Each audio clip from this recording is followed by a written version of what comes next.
already know it's Chey Parker with 93.9 WKYS, and I am here with a very talented, very beautiful, very sweet GoGo Morrow. How are you? I'm great. I'm excited to be here. Just performed. I'm a little sweaty, but other than that, I'm happy to be here. Yes, listen, she just hit the stage. You tore it down. You did an amazing job. Thank you. I have to say, it's not many times you see an artist perform and they sound like what I hear on the radio every day. That's a big compliment. Thank you. Yes, I'm like, that sounds like when I'm in the studio at work. So we love everything that you're doing. Thank you. We know that your latest project just dropped. Now, How does that feel?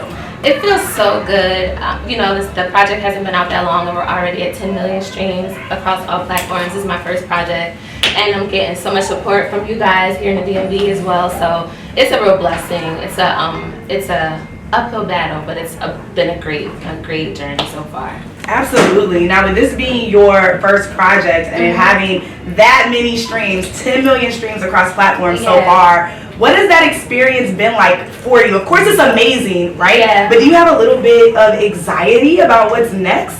I don't have anxiety. I think right now I'm in like this imposter syndrome stage where I'm scrolling and then on like Instagram, and then my song will pop up. Nobody even tagged me, and I'm just like, wait, that's me. So I'm going through the.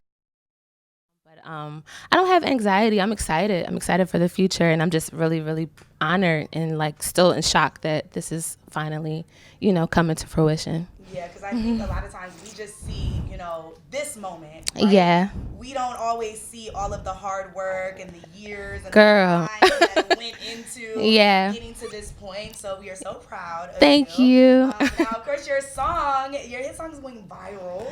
Yeah. It's like going viral.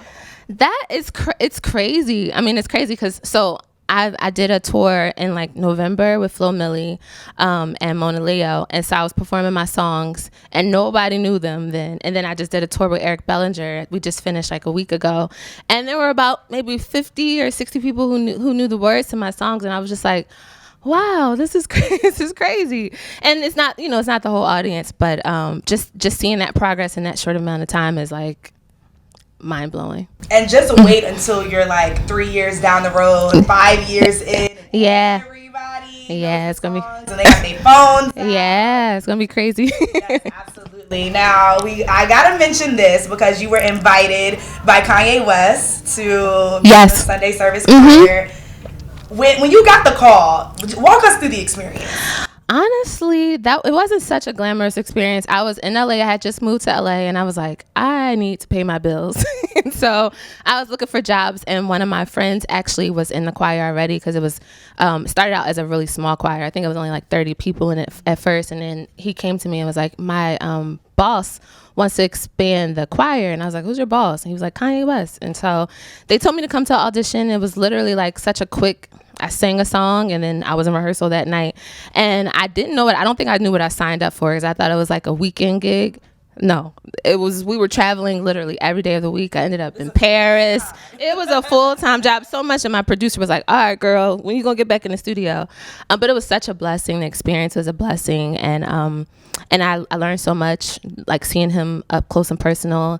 And I just applied it to my own, my own career when it was time. I love that. I gotta ask you this because, of course, we all hear the stories about Kanye West.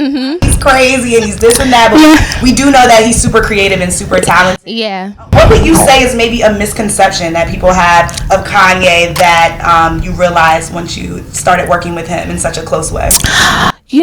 I won't get into misconceptions, but I will say that he's like extremely sweet. He's a great boss, and he cares so much about his work and so much about his art, and it makes us care. He cares so much that he makes the people around him care, and I could really appreciate that. It wasn't always easy because, when you're working for somebody who thinks in the future and they think so quickly, and there's always a new idea, you kind of got to move. If anything, the lesson I learned the most was to always be ready, to stay ready, so you don't have to get ready, because it was such a fast moving machine, and that's the biggest thing I took from it. That's a good thing. You always got to be ready to pivot, ready for anything. Ready for anything. Yes, absolutely. Now, what is next for GoGo Morrow? Where can we find you? Where are you going on tour next? Where can we see you perform? All of the things. Yeah, so I think I'm going on tour again soon, but it hasn't been confirmed, so I won't make any announcements. But you'll be able to find me in your local city very soon. But for now, please just stream my EP. It's called Ready. It's on all streaming platforms and YouTube and Apple and Spotify. So just keep running up the stream so I can, come back to you and say I have 100 million streams versus 10. Okay, we're going to check back in with GoGo in like 6 months. I feel like we're definitely going to be way closer for sure to that goal, for sure. Thank you so much. Thank you. Of course, you can follow GoGo Morrow on all social media platforms. Google my girl. That's Please. all you got to do. Just Google me. All you got to do is Google her. That's it. Thank you, love. Thank you.